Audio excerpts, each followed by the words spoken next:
The last remaining British resident at Guantanamo Bay says he fears he will die there as a result of what he calls systematic torture. 47-year-old Aamer has been at Guantanamo Bay for more than 11 years now without trial or charge. Well, let's now speak to his lawyer, Clive Stafford-Smith, who's also the director of legal action charity Reprieve. Thank you very much for joining us. When was the last time you spoke to Aamer? I spoke to Shaka last week on the telephone. I was trying to get I got a message from one of my clients that, one of my other clients that he desperately needs to talk again, but they're not letting me have another one till next week. What did he say to you in the last conversation? Well, I mean, it's hard. We went on for an hour, and it was basically mainly about the hunger strike. But I think he was more down. He'd lost a lot more weight in the days between that call and the one I'd had before. And he was really concerned that he was fading.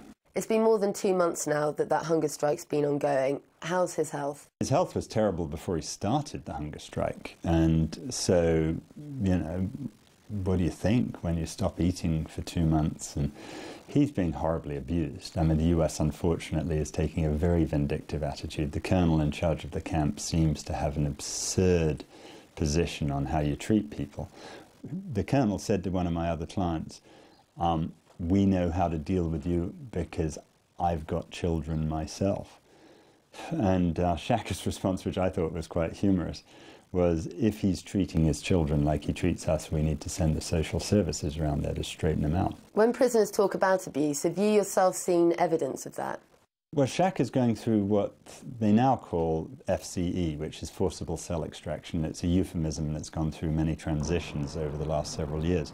They used to call it ERF, the Emergency Reaction Force, which Shaka called the Extreme Repression Force. And what that is when a prisoner doesn't do exactly what they're told, these 6 goons dressed up, you know, as if they're in Darth Vader outfits, come in and basically beat him up to make him do it. They pin him to the floor, and Shaka describes how there's one guy who's 300 pounds who sits on him and sometimes knees him in the stomach. And I've seen the bruises on him from this process. This is happening to him all the time right now because they have a process where anything he asks for, they won't just give it to him, they send the FCE team in. So if he wants a bottle of water, they send the goons in. If he wants his medicine, they send the goons in. And what he told me last I talked to him was he's just not asking for his medication anymore because he doesn't want to get beaten up to get it. For viewers who've never been to Guantanamo Bay, have seen very little information about what goes on inside there, what is it actually like inside the detention camp? You've seen the bruises. What's the atmosphere in that place? Well, I've spent my whole life representing people on death row, so I've been to most of the death rows of the southern states of America. Guantanamo, for all the nonsense that the military puts out about it, is worse than any death row I've ever been to, on 2 different levels. First, you've got the physical treatment of the prisoners. There's no prison in the United States where you could beat a prisoner up and not get sued into the next millennium. So it's worse because no one controls the military. But on another level, it's far worse, and that's psychologically. The military got upset at us way back when we called it the Guantanamo Gulag, because they didn't like the echoes of the Soviet Union in the old days. So to take that analogy a bit further, which I think is totally fair, I don't think there was a gulag in Soviet Russia where 52% of the prisoners had been told that they were cleared for release, but they couldn't go. I mean, it's that sort of torture that's worse than anything you hear in other places. So 86 out of 166 prisoners have been told they're cleared, but they can't go. Shaka was told he was cleared in 2007 by Bush, 2009 by Obama. He's still there.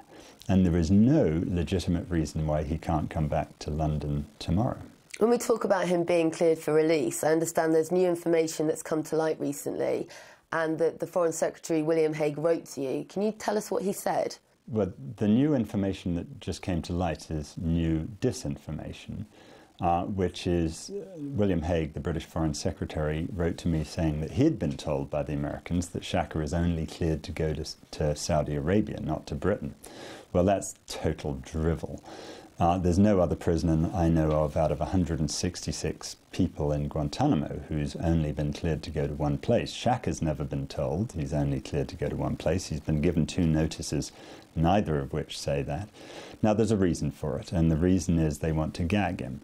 And the people who want to gag him is not just the United States. The US wants him to go to Saudi Arabia on the premise that the Saudis will keep him banged up forever. He won't be able to talk to the media. He won't talk to anyone.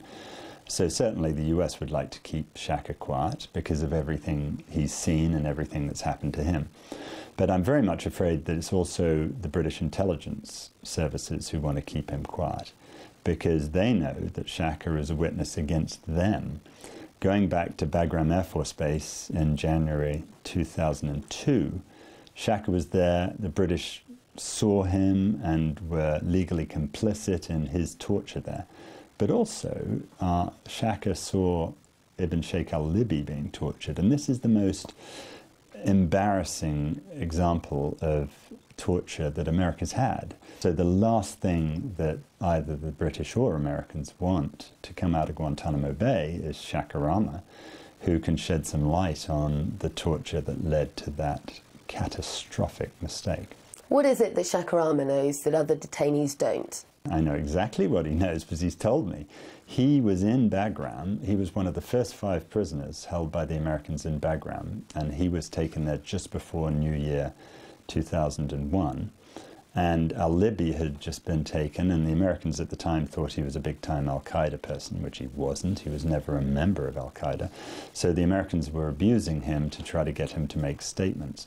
Shaka was taken from the cage where he was being held in Bagram into the room where al-Libi was being abused. He saw the people who were there. He can identify some of those people. The British were present in Bagram at that time, and he can tell you a whole lot about what was going on in terms of the abuse of al-Libi. Now, al-Libi can't speak for himself because he was sent back to Libya where he, according to the Libyans, Gaddafi, died, or according to other people, was murdered. So one extraordinarily embarrassing witness has disappeared, and Shaka is one of the few people who remain. I'd just like to read you a bit of Shaka Aamer's own testimony that he wrote recently. These are dark hours in a dark, dark pit, yet I can see the light. Well over 100 prisoners are striking in solidarity. We're not going to take it anymore. And he'd earlier said that the riots recently began with the Quran being disrespected, but it was now much more than that. There have been hunger strikes before. Do you feel this time is different?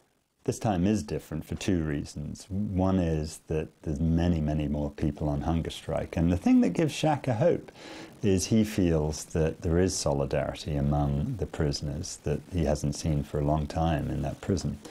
But you know, there's another reason it's very different, and that's that the Americans' response is just barbaric. And that's not having the desired effect. The colonel in charge thinks that he can beat people into submission. Well, these are guys who have suffered for 11 years, and there is nothing this colonel can throw at them that they haven't seen before. So they're just not going to put up with that. Now, what you've got to really worry about here is that it's going to be different in another way, which is that people are going to die. And that's what I'm most concerned about, is that not just Shaka, but I've got 15 clients down there still. And I'm very concerned that more than one of them will end up only getting out of Guantanamo in a coffin. Do you think that's a realistic possibility? I think Shaka could die just because of his physical ailments. I mean, this is a guy who's told me before that he's slowly falling apart, slowly dying, you know, step by step there. He wouldn't have to go on hunger strike for me to worry about him, because the litany of his physical ailments is a page long, and he's not getting proper treatment for any of them. So he and other people could very well die. Indeed, people have died in Guantanamo. This hunger strike makes it exponentially more likely, again, partly because the Americans don't know what's going on. They think some of my guys aren't on hunger strike when I know they are. And that really worries me, that they're not keeping close tabs on people's physical well-being. How is it possible that they don't know that some people are on hunger strike when they actually are? That's the same way that they think a 14-year-old child was a big-time terrorist member of London cell of al-Qaeda when he'd never been to Britain, another of my clients. It's because they just don't have good intelligence about almost anything. If you think about, and this was a guy called Mohammed al-Ghurani who I represented there, and you think that they couldn't work out how old he was in 8 years of interrogations, that gives you some insight on how limited their knowledge about everything is on that base. And so, just to give you one example, I know one of my clients is accepting liquid supplement Ensure, not for himself, but for one of his mates who's been really, really ill, and he's forcing this guy to take it because he doesn't want his friend to die. Now, the Americans think my client's taking that. Well, he's not. So there's just so many things that the US doesn't know, and they don't know them because they're not treating these people as humans. If they treated the prisoners with respect, the prisoners would treat them with respect. From what you've seen yourself, what evidence do you have that people are actually dying inside Guantanamo Bay? Well, I've seen people's physical status. I've made Shaka strip off for me so I can see some of his physical ailments. I've done that with other prisoners. I've watched Shaka with a tube up his nose when he was being force-fed, and I watched him pull that tube out. And, you know, the US general made a comment in public, it's not me saying it, where he said he was going to make it less convenient for the prisoners by pulling that tube out every time they fed, meaning you have a 120 centimetre long tube that's stuffed up your nose and then pulled out after each feeding. Now that's just barbaric. Now, it's illegal for them in the first place to force feed prisoners, but to do it in that way just compounds the problem. And they're doing it to try to force prisoners to give up their hunger strike. You know, that's just so wrong. And what I'm afraid the military authorities don't seem to understand is these guys have suffered enough that they're just not going to take being abused into submission again. So, you know, I want both sides to be reasonable. I don't want my clients to die, and I don't want the military to look bad when they do die. I want everyone to survive, but they won't listen to us. Do you see any way of resolving this combative mentality that we see going on between the guards and the detainees? There's no way to get around the confrontation between the military and the prisoners unless the military is willing to be less confrontational. I mean, you don't run prisons by beating people up. Any sensible person, I've dealt with prisons my whole life, and any sensible warden of a prison tries to reach accommodation, treats people decently, treats them like human beings, and then they get that in response. But as long as the US thinks they can just, you know, abuse people as if they're abusing a 3-year-old, then what do you expect? Can you talk to us about the evidence of MI6 involvement? Well, first, we have to recognize that taking any prisoner to Guantanamo was a serious breach of the Geneva Conventions, a war crime. So the British should never have had anything to do with Guantanamo Bay in the first place.